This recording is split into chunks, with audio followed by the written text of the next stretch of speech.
Next heading लिखेंगे आप prism, refraction by prism. Actually refraction के बारे में हमें पढ़ना है प्रिज्म का।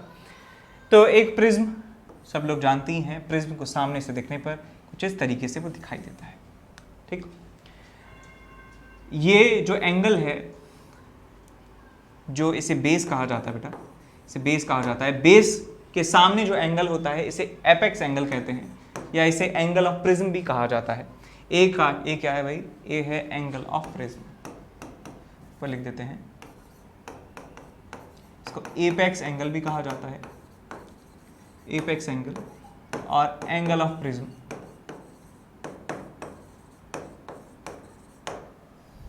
ठीक, और इसे कहा जाता है बेस। ये एक लेंस की जैसे मटेरियल से बना होता है, ये एक ट्रांसपेरेंट मटेरियल से बना होता है, जिसका मान लेते हैं कुछ रिफ्रैक्टिव इंडेक्स होगा म्यू के बराबर। बाहर मैंने मान लिया एयर है, एयर है, दोनों तरफ एयर है, एयर। अब जब लाइट रे जो है आती है, इसके ऊपर इंसिडेंट होती है, मैंने मान लिया इस तरीके से लाइट जो है वो इंसिडेंट हो रही है, तो यहाँ पे आप देख सकते हैं कि ये जो लाइन है, ये जो बाउंड्री है, ये एयर को और इस प्रिज्म के मटेरियल को, मैंने मान लिया ग्लास से बना है, तो ग्लास और एयर को क्या कर रही है? सेपरेट कर रही है। इसका मतलब यहाँ पर रिफ्रैक्शन होने वाला है। हम ये भी जानते हैं कि ये रेयरर मीडियम है, ये डेंसर मीडियम है, तो लाइट नॉर्मल की तरफ बेंड होती है।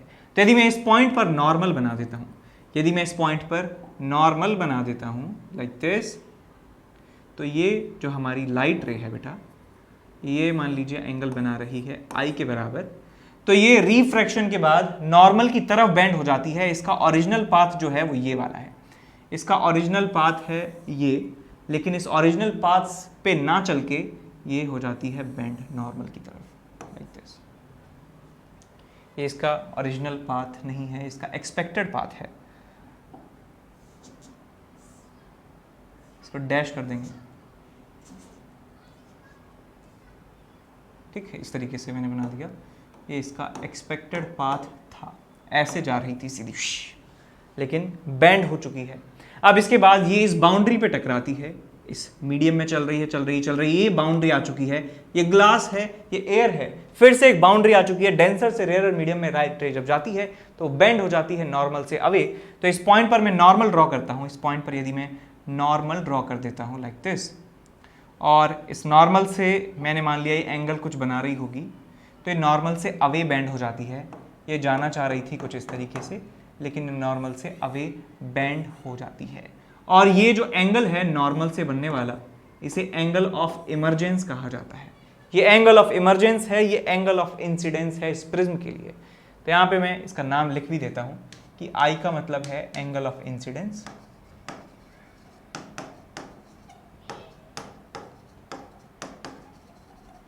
और ई का मतलब है एंगल ऑफ इमरजेंस। इमरजेंस का मतलब बाहर निकलने वाला एंगल, एंगल ऑफ इमरजेंस।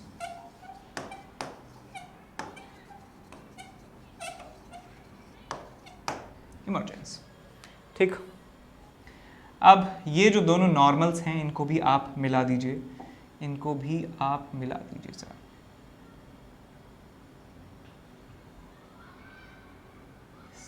ठीक है,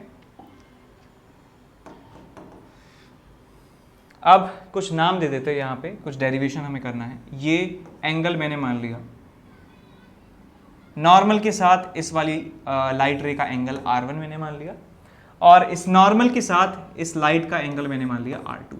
ये नॉर्मल नंबर 1 है, ये नॉर्मल नंबर 2 है, नॉर्मल नंबर 2 है। ठीक है, कि थोड़ा सा ज्योमेट्री हमें यहाँ पे लगाना होगा। तो ये एंगल R1 है, ये एंगल R2 है। तो हम यहाँ पे देख सकते हैं कि ये वाला जो एंगल है, ये वाला एंगल वो कितना होगा, कैसे पता लगेगा? देखिए ये नॉर्मल है, इसका मतलब ये वाली लाइन, पिंक वाली लाइन इस वाली लाइन के परपेंडिकुलर है, 90 डिग्री बना रहे हैं, और ये वाली लाइन और ये वाली लाइन के बीच में फिर से 90 डिग्री होने वाला है। तो ये यदि R1 के बराबर है तो मैं कह सकता हूं येलो वाला एंगल जो है किसके बराबर होगा, 90 माइनस R1 के बराबर। और सिमिलरली मैं कह सकता हूं ये वाला एंगल जो है वो भी किसके बराबर होगा, 90 माइनस R2 के बराबर। ठीक बात। अब आप इस ट्राइंगल में देखिए, इस वाले ट्राइंगल में ये तीनों जो एंगल हैं ए 90 माइनस R1 और 90 माइनस R2, इन तीनों का सम कितना होना चाहिए? 180 डिग्री के बराबर होना चाहिए। So A plus 90 minus R1 plus 90 minus R2, इन तीनों का सम होना चाहिए 180 डिग्री के बराबर। तो 90 और 90 180 उस तरफ है, तो ये दोनों आपस में कैंसिल आउट हो चुके हैं। तो आपको यहां पे रिजल्ट मिलता है that apex angle A is equal to R1 plus R2। Equation number 1 हम इसको नाम यहां पे दे देते हैं, इक्वेशन नंबर 1। दूसरी बात यह है कि मैं इस वाले बाउंड्री पर स्नेल्स लॉ लगाऊं और इस वाली बाउंड्री पे स्नेल्स लॉ लगाता हूं, तो हमें दो इक्वेशंस और मिलती हैं। दो इक्वेशंस कौन कौन सी मिलती हैं? दैट 1, बाहर का जो सराउंडिंग का रिफ्रैक्टिव इंडेक्स है, एयर है, उसका refractive index 1 into sine I is equal to mu into sine R1, equation number 2। इसके बाद तीसरी इक्वेशन बनेगी जो हम सेकंड वाले इंटरफेस पर स्नेल्स लॉ लगाएंगे कि इंसिडेंट एंगल R2 के बराबर है और रिफ्रैक्शन के बाद जो एंगल बन रहा है वो E के बराबर बन रहा है।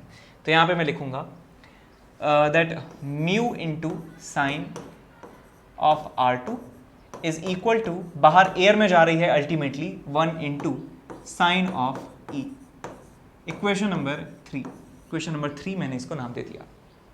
अब इसके बाद मैं यहां पे आपको बताना चाहता हूं डेविएशन के बारे में। एक टर्म होता है डेविएशन।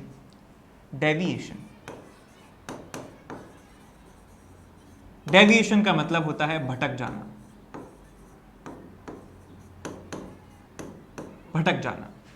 तो हम यहां पे यह मेजर करने वाले हैं इन टर्म्स ऑफ एंगल कि जो इंसिडेंट लाइट रे है वो टोटल कितना अपने पाथ से भटक चुकी है, कितना अपने पाथ से डेविएट हो चुकी है। तो आप यहां पे देखिए बेटा कि पहला डेविएशन का मतलब बेंडिंग से यहां रिलेट कर सकते हैं कि पहली बार बेंड कब हुई है लाइट रे? पहली बार जब पहले रिफ्रैक्शन पे पहली बार बेंड हुई है और दूसरे रिफ्रैक्शन पर दूसरी बार बेंड हो चुकी है हमारी लाइट।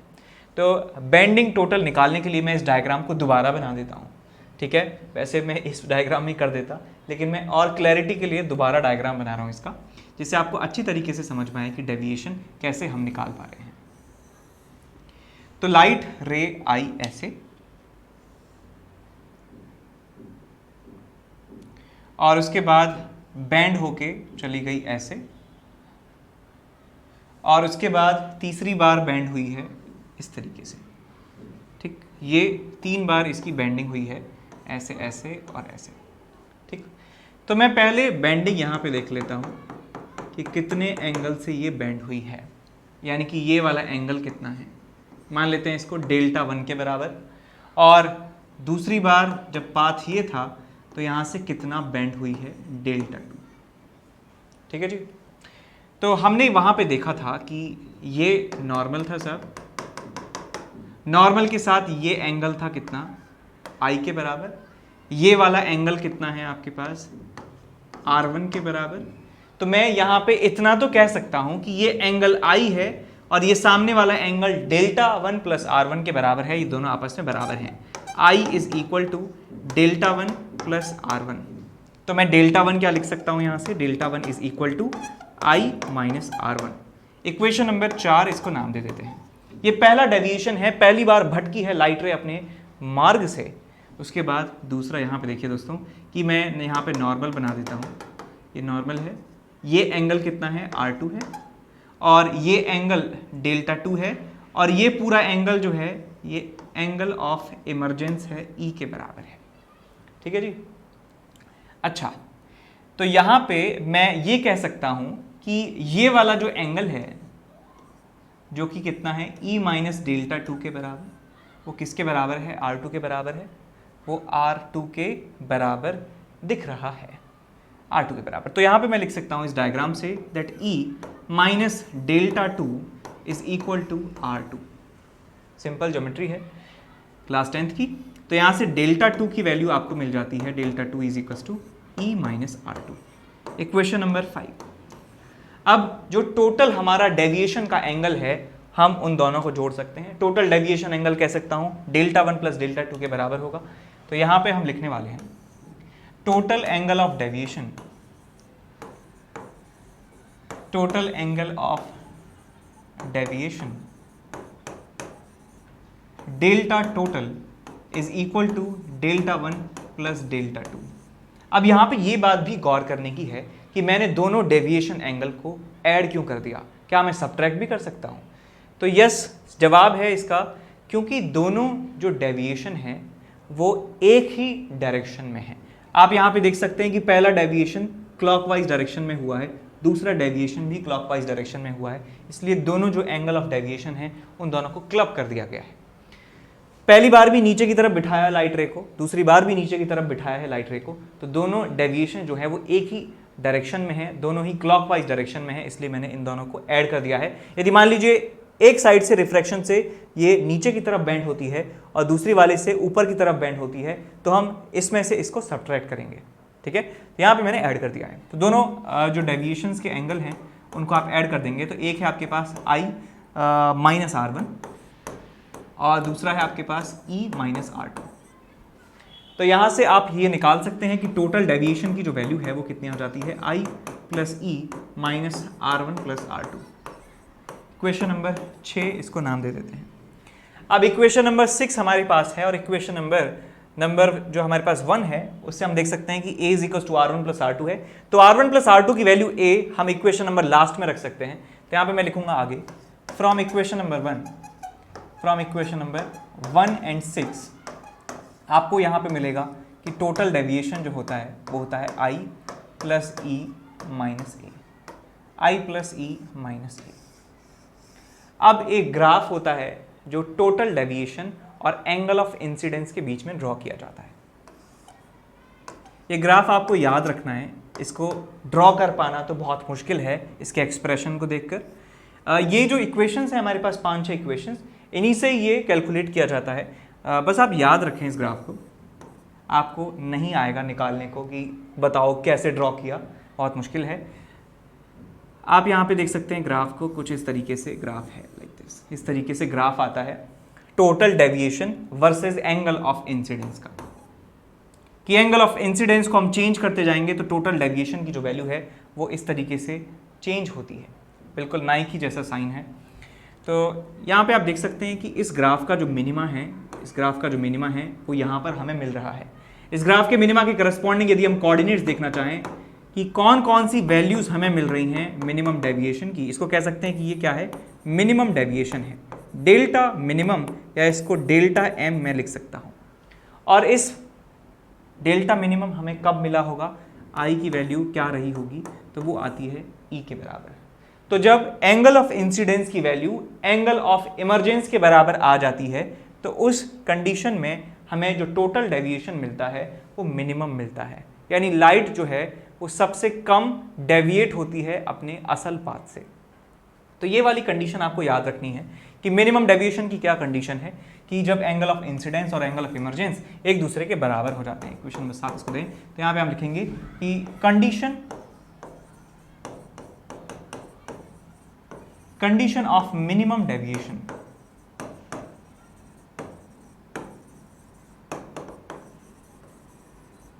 क्या है कि व्हेन आई की वैल्यू जो है वो ई के बराबर हो जाती है, तब जो हमारा टोटल डेविएशन है वो किसके बराबर आता है, मिनिमम वैल्यू के बराबर आता है। और डेल्टा मिनिमम की वैल्यू आप निकालना चाहें तो वो आती है आई प्लस ई में ई की वैल्यू आई ही रख दीजिए तो आपको मिल जाता है delta minimum is equals to 2i minus A, या इसको 2 टाइम्स ई माइनस ए भी लिखा जा सकता है। Delta minimum is equals to 2i minus A या 2e माइनस ए लिखा जा सकता है। इसको इक्वेशन नंबर 8 हम नाम दे देते हैं, इक्वेशन नंबर 8 है ये। ठीक, अब एक और एक्सप्रेशन लाते हैं कि हम चाहते हैं कि i को एलिमिनेट कर दिया जाए और म्यू की वैल्यू निकाल ली जाए। म्यू डेल्टा एम और ए में मैं रिलेशन निकालना चाहता हूँ। ठीक है, अच्छा एक चीज़ और यहाँ पे बताना भूल गए हम कि जब ये जो होती है कंडीशन, आई की वैल्यू ई के बराबर होती है, डेल्टा मिनिमम की कंडीशन होती है, तो R1 और R2 की वैल्यू बराबर हो जाती है। तो यहाँ पे एक बार और देख सकते हैं, यहाँ पे एक चीज़ और कि when I is equals to E and, और कह सकते हैं कि डेल्टा टोटल की जो वैल्यू है वो डेल्टा मिनिमम के बराबर होती है, देन आप देखिए जो स्नेल्स लॉ से हमने दो इक्वेशन लिखी थी, 1 इंटू साइन ई, लिखूंगा मैं 1 into sine E is equal to mu into sine R1, और लास्ट में साइन आई है, ये साइन आई, और यहाँ पे क्या है 1 इंटू साइन ई। अब आई और ई बराबर हैं तो मैं इसको 1 इंटू साइन आई लिख सकता हूं, और 1 इंटू साइन आई किसके बराबर है, म्यू इंटू साइन R1 के, और ये किसके बराबर है, म्यू इंटू साइन R2 के।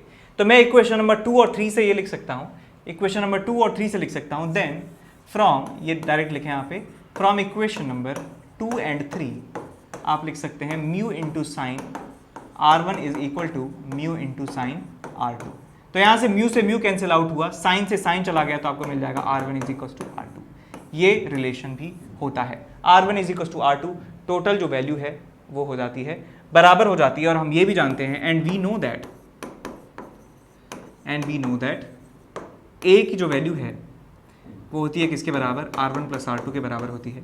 तो R1 और R2 यदि बराबर हैं तो आपको मिलता है R1 is equals to R2 is equal to A/2। ये भी रिजल्ट आपको याद रखना है, R1 is equals to R2 is equals to A/2, apex angle का आधा ये हो जाते हैं। अच्छा, अब हम इक्वेशन नंबर 2 का इस्तेमाल करते हैं, from equation number 2। Equation number 2 क्या है, 1 into sine of I is equal to mu into sine R1, mu into sine R1। कब बात कर रहे हैं, मिनिमम डेविएशन स्टेट की बात ही की जा रही है, एट मिनिमम डेविएशन स्टेट। तो यहाँ पे लिखेंगे एट मिनिमम डेविएशन स्टेट, मैं क्या लिख सकता हूं, R1 की वैल्यू क्या लिखी जा सकती है, A/2, और I की वैल्यू लिखी जा सकती है, I की वैल्यू हम यहां से लिख सकते हैं, I की वैल्यू मैं लिख सकता हूं डेल्टा मिनिमम प्लस A/2, यहाँ लिख सकते हैं delta minimum plus A divided by 2, ये हम लिख सकते हैं। तो ये दोनों वैल्यू जो है इसमें चढ़ा दीजिए, आपको कुछ इंटरेस्टिंग रिजल्ट मिलने वाला है। तो आपको मिलेगा 1 into sine I, sine of delta minimum plus A divided by 2 is equal to mu into sine of A/2।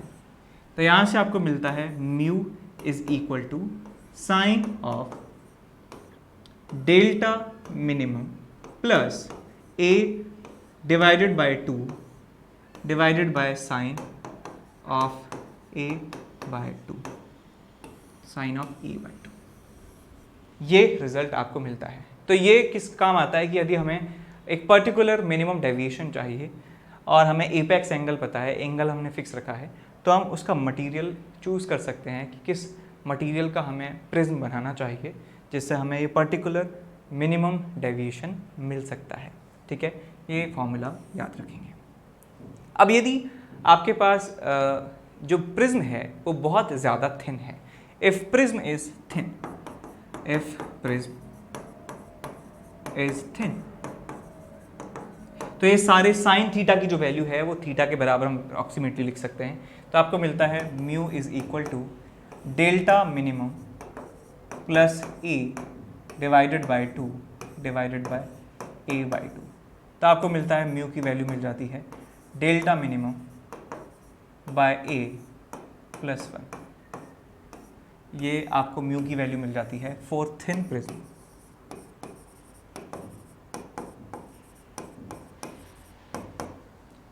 ठीक है, तो हम पढ़ने वाले हैं dispersion by the prism.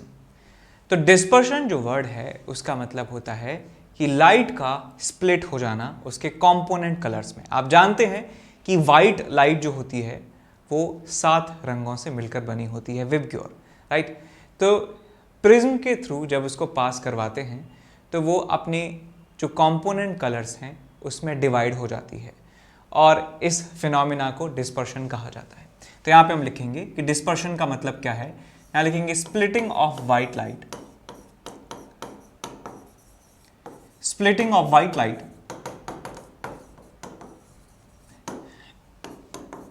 into its component colors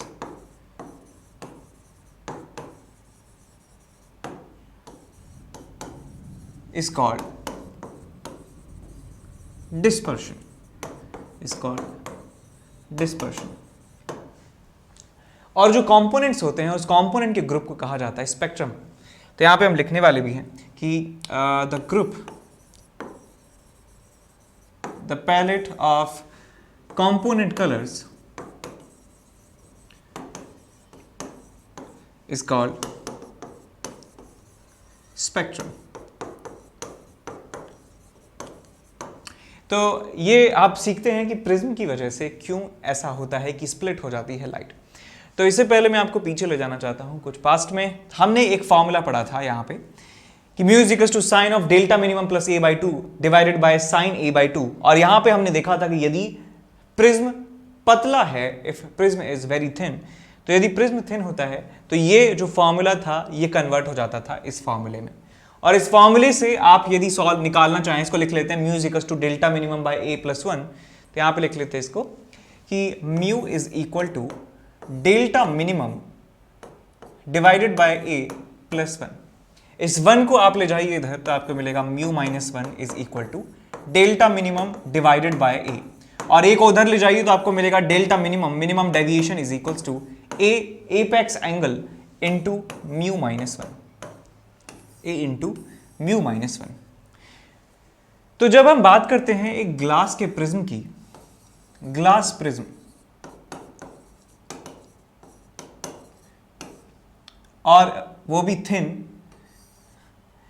तो जो प्रिज्म होता है, ये जो प्रिज्म का जो मटेरियल है, प्रिज्म का जो मटेरियल है वो मटेरियल कुछ इस तरीके से होता है, इसकी प्रॉपर्टी है कि इसके अंदर जो लाइट होती है वो उसकी वेवलेंथ जो है वो अलग अलग होती है. और रिफ्रैक्टिव इंडेक्स हर एक वेवलेंथ के लिए क्या होता है, अलग अलग होता है. तो यदि मैं बात करना चाहूं यहां पे रिलेशन की कि वेवलेंथ और रिफ्रैक्टिव इंडेक्स में क्या रिलेशन होता है, तो कुछ कुछ ये रिलेशन होता है कि रिफ्रैक्टिव इंडेक्स जो होता है इस ग्लास का वो इनवर्सली प्रोपोर्शनल होता है लैम्डा के, इनवर्सली प्रोपोर्शनल होता है लैम्डा के. यानी कि जो भी लाइट इसके अंदर इसके थ्रू जा रही है, इसके अंदर से जो लाइट जा रही है उसके वेवलेंथ के करस्पॉन्डिंग म्यू अलग अलग होता है. और हम ये भी जानते हैं कि लैम्डा का ऑर्डर होता है विबग्योर. ठीक, ये आपने पढ़ाई है, राइट. विबग्योर ये इंक्रीजिंग ऑर्डर होता है लैम्डा का, ऑर्डर ऑफ लैम्डा.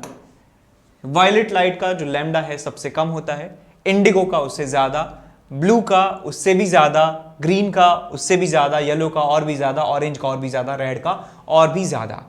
तो ये जो लाइट का ऑर्डर है, लाइट की वेवलेंथ का ऑर्डर है, उसके करस्पॉन्डिंग में लिख सकता हूं कि इन लाइट के लिए जो रिफ्रैक्टिव इंडेक्स होगा वो क्या होगा, ऑपोजिट हो जाएगा. तो रिफ्रैक्टिव इंडेक्स जो वायलेट के लिए है वो सबसे ज्यादा होने वाला है कंपेयर टू इंडिगो के लिए, और blue, green, yellow, orange, red.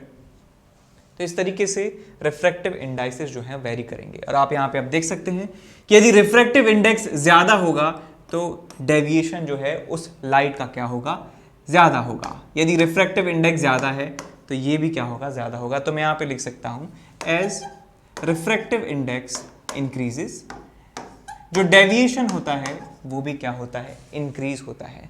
तो यदि मैं यहां से एक प्रिज्म के थ्रू वाइट लाइट को क्या करता हूं, पास करता हूं, एक वाइट कलर का बीम जो है मैंने यहां से पास करवा दिया दोस्तों.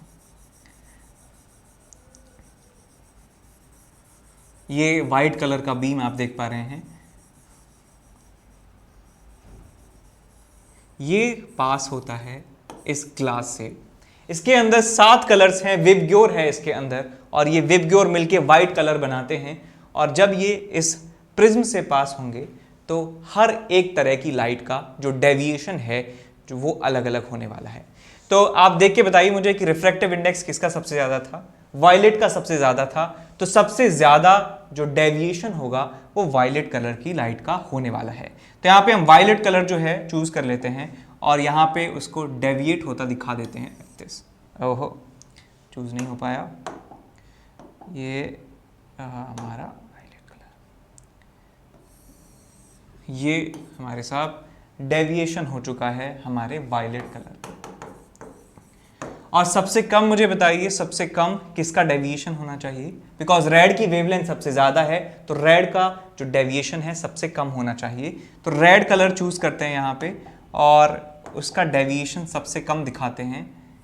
इस तरीके से दिखा दीजिए। ये रेड कलर की लाइट है, इसका म्यू सबसे कम है, इसलिए इसका जो डेविएशन है वो भी सबसे कम होगा। डेविएशन का मतलब है कि इसके ओरिजिनल पाथ से कितना ये भटके हैं। ठीक, उसके बाद बीच में बता दीजिए कोई भी, क्योंकि सातों को ड्रॉ करने का कोई फायदा नहीं है।